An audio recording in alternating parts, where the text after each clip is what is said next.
بسم اللہ الرحمن الرحیم۔ السلام علیکم۔ میں ہوں محمد تحسین عباسی اور آپ دیکھ رہے ہیں میرا یوٹیوب چینل۔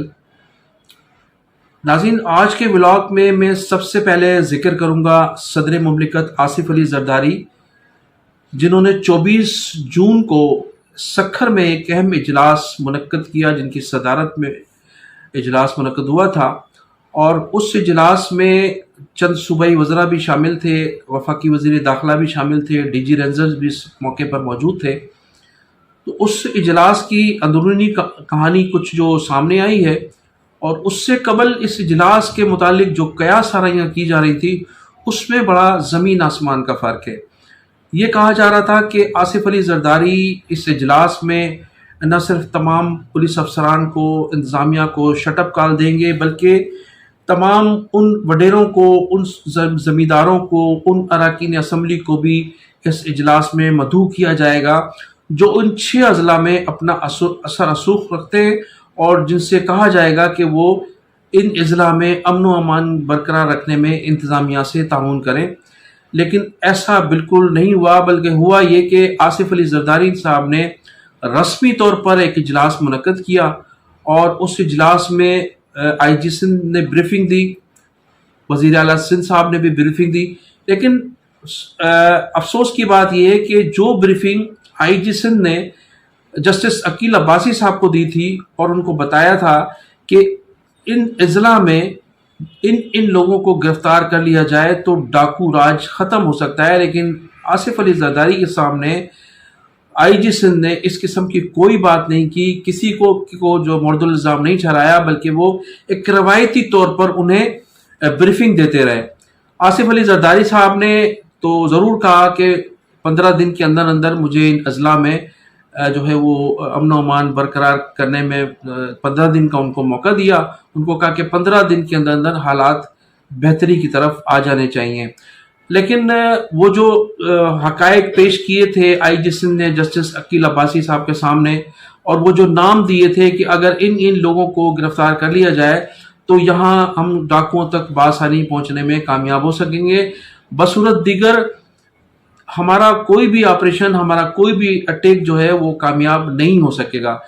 اور پھر دیکھنا یہ تھا کہ اس اجلاس میں کن کن وڈیروں کو، کن کن زمینداروں کو، سرمایہ داروں کو بلایا جائے گا جن کی مبینہ طور پر ڈاکوؤں کی سرپرستی حاصل ہے۔ لیکن علاقے کے جو تھے وہ کسی بھی ایسے بااثر شخص کو نہیں بلایا گیا۔ محض اجلاس کے بعد سکھر کی اراکین اسمبلی سے ملاقات کی، اور اس کے بعد صدر مملکت روانہ ہو گئے۔ اگرچہ صدر مملکت کو اس موقع پر سکھر بیراج کا بھی دورہ کرنا چاہیے تھا، وہ وہاں بھی نہیں گئے، چونکہ اس وقت جو سب سے بڑا ایک ہارڈ ایشو ہے سندھ کے لوگوں کے لیے وہ سکھر بیراج ہے۔ اور سکھر بیراج میں جس طرح سے چگاؤ پڑا ہے، یا جس طرح سے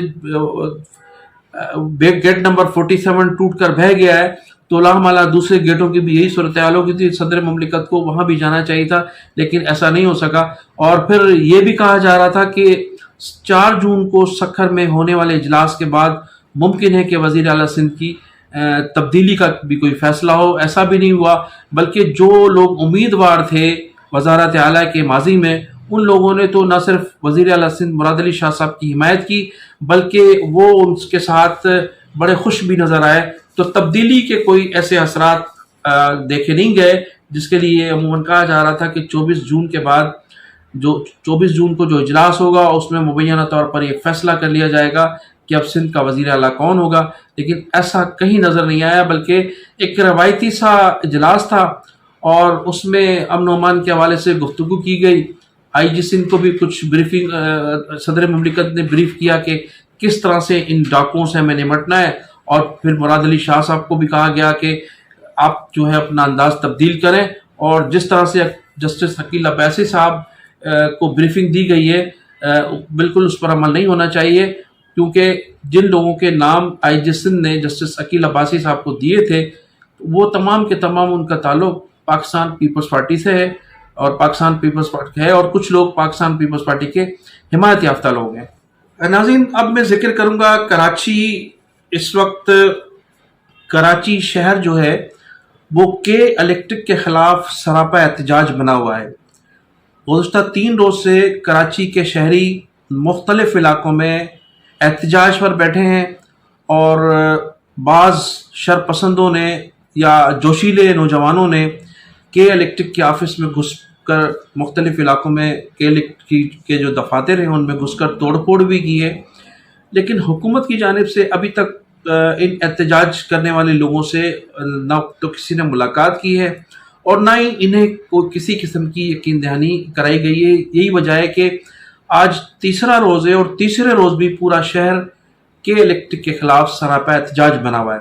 اس کی بنیادی وجہ یہ بتائی جاتی ہے کہ کہیں تو 8 گھنٹے لوڈ شیڈنگ ہے، کہیں 10 گھنٹے لوڈ شیڈنگ ہے، کہیں 18 گھنٹے بھی لوڈ شیڈنگ ہے۔ السلام علیکم، میں کرنگی 6 کا رہائشی ہوں اور ایک کمپنی میں ملازم ہوں۔ میری سیلری تقریباً 15 سے 20 ہزار روپے صحیح ہے۔ 2 دن سے نہ گیس آ رہی ہے نہ بجلی آ رہی ہے، پوری رات سوئے نہیں ہے، بیوی بچے الگ پریشان صحیح ہے۔ اور پھر سونے پہ سہاگا یہ ہے کہ پاکستان پیپلز پارٹی کا جو حلقہ ہے لیاری، جہاں سے اس مرتبہ فارم 47 کے تحت پیپلز پارٹی کے اراکین اسمبلی کو جتوایا گیا ہے، اور ماضی کے انتخابات میں تو 2018 کے انتخابات میں تو بلاول بھٹو صاحب بھی اس حلقے سے شکست کھا گئے تھے ایک کارکن کے ہاتھوں۔ تو وہ علاقہ سب سے زیادہ سراپا احتجاج اس لیے بنا ہے کہ وہاں کئی دنوں سے لائٹ نہیں ہے، اور گزشتہ روز بعض لوگوں نے جو جیالے تھے پاکستان پیپلز پارٹی کے، ان لوگوں نے پبلک کے ساتھ مل کر بلاول بھٹو زرداری، آصف علی زرداری، آصفہ بھٹو زرداری، محترمہ بے نظیر بھٹو کے تمام جو لگائے گئے پورٹریٹ تھے یا جو پینافلیکس تھے وہ بھی پھاڑ دیے اور سخت احتجاج کیا گیا۔ بتایا جاتا ہے کہ رکن قومی اسمبلی انیل جو سردار گبول صاحب ہیں، ان کے گھر پر بھی حملہ کرنے کی کوشش کی تھی، وہاں پولیس نے ان کو روکا۔ اس طرح سے پاکستان پیپلز پارٹی تو 2018 کے انتخابات سے میں ہی لیاری سے فارغ ہو چکی تھی، لیکن اس مرتبہ چونکہ فارم 47 کے تحت جن لوگوں کو جتوانا تھا ان کو ہمارے مقتدر حلقوں نے جتوایا، جس میں نبیل گبول بھی شامل تھے۔ اور آئندہ انتخابات میں سمجھتا ہوں کہ فارم 47 کے تحت تو جتوانے کا کوئی راستہ باقی نہیں رہے گا، تو پاکستان پیپلز پارٹی مکمل طور پر لیاری سے اب فارغ ہو چکی ہے۔ اس کے علاوہ پورے شہر میں لوڈ شیڈنگ کے اس قدر مسائل ہیں، بجلی کے اس قدر مسائل ہیں کہ پورا شہر سراپا احتجاج بنا ہوا ہے۔ پورے شہر میں بجلی نہیں ہے تو پانی نہیں ہے، اور پانی نہیں ہے تو پھر کاروباری زندگی شدید متاثر ہو رہی ہے۔ اور اس وقت بھی جس وقت میں ویڈیو ریکارڈ کرا رہا ہوں تو پورا اشارہ فیصل بند ہے، نرسری بھی بند ہے، اس کے علاوہ نمائش کے علاقے بھی سارے بند ہیں۔ ناظم آباد، نارتھ ناظم آباد میں تمام دکانیں بند کرا دی گئی ہیں، اور لوگ سراپا احتجاج بنے ہوئے، لوگ روڈوں پر ہیں، اور پولیس کی گاڑیاں جو ہیں ان جو جلسے جو لوگ احتجاج پر بیٹھے ہیں ان کو گھیرا ہوا ہے۔ رینجرز بھی اس وقت پورے شہر میں نظر آ رہی ہے، لیکن لوگ گھروں کو جانے کے لیے اس لیے تیار نہیں ہے کہ گھر پر بجلی نہیں ہے، اور بل جو ہیں وہ اسی حساب سے کہ الیکٹرک جانب سے دیے جا رہے تھے۔ اس وقت صورتحال یہ ہے کہ پورا کراچی کے الیکٹرک کے خلاف سراپا احتجاج بنا ہوا ہے، اور حکمرانوں کی جانب سے ابھی تک ان احتجاج کرنے والوں سے کسی نے رابطہ نہیں کیا۔ ہمارے جو انرجی کے منسٹر ہیں، ہونا تو یہ چاہیے تھا کہ وہ اپنے ایئر کنڈیشن بنگلے سے یا اپنے ایئر کنڈیشن آفس سے نکلتے کہ الیکٹرک والوں سے ان کو بات کرنی چاہیے تھی، اور تاکہ یہ ان کا احتجاج بھی ختم ہو اور لوگوں کے مسائل بھی حل ہو سکیں۔ لیکن منسٹر انرجی صاحب بھی اس وقت کہیں نظر نہیں آ رہے ہیں۔ صوبائی اسمبلی کا اجلاس جاری ہے اور لوگ جو ہیں وہ روڈوں پر سراپا احتجاج بنے ہوئے ہیں۔ ناظرین، اب میں آخر میں ذکر کروں گا آپریشن جو حکومت کی جانب سے کیے جانے کی تیاری کی جا رہی ہے، آپریشن عزم استحکام پاکستان۔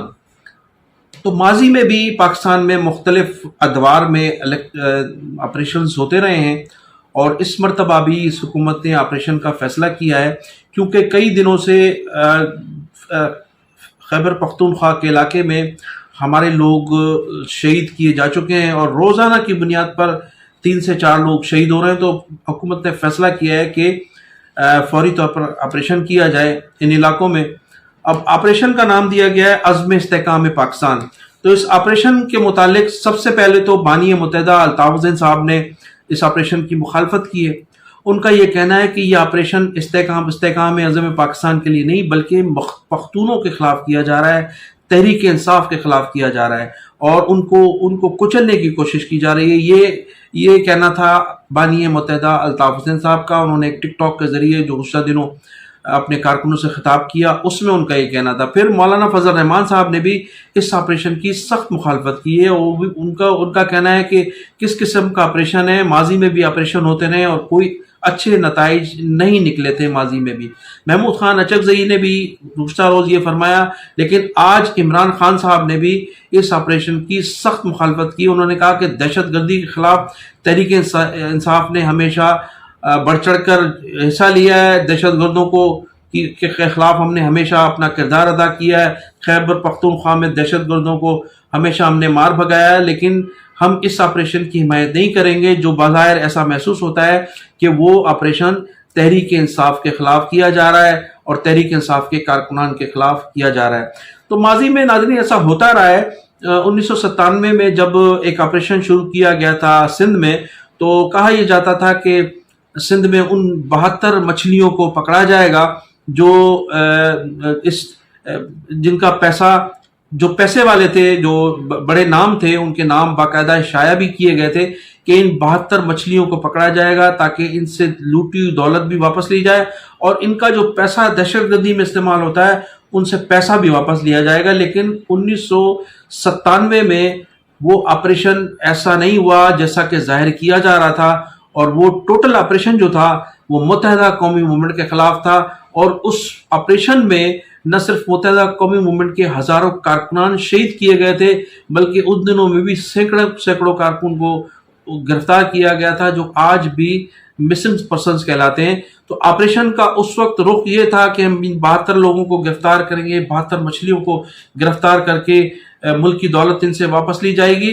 لیکن وہ آپریشن کا رخ پھر متحدہ قومی موومنٹ کے خلاف تھا. تو بانی متحدہ الطاف حسین صاحب نے کا بھی یہی کہنا ہے کہ اب جو آپریشن شروع کیا جا رہا ہے, جس نام سے آپریشن شروع کیا جا رہا ہے, ایسا نہ ہو کہ ماضی کی طرح ایک مرتبہ پھر یہ خیبر پختونخوا میں تحریک انصاف کے خلاف ہو, سندھ میں MKM کے خلاف ہو, اور بلوچستان میں قوم پرستوں کے خلاف ہو, اور پنجاب میں بھی تحریک انصاف کے ان کارکنان کے خلاف ہو, ان لیڈروں کے خلاف ہو جو اس وقت حکومت کے لیے اپوزیشن کا کردار ادا کر رہے ہیں, بلکہ مریم نواز کے لیے درد سر بنے ہوئے ہیں. تو الطاف حسین صاحب کا کہنا تھا کہ آپریشن جو ہے وہ اس کا رخ ضرور تبدیل ہوگا. کہا تو یہ جا رہا ہے کہ اس آپریشن کے لیے عزم استحکام اس کا نام دیا گیا ہے, لیکن آگے چل کر یہی آپریشن تمام ان سیاسی کارکنان کے خلاف ہوگا جو موجودہ حکومت کے لیے جو ہے وہ درد سر بنے ہوئے یا جو اپوزیشن میں لوگ بیٹھے ہوئے.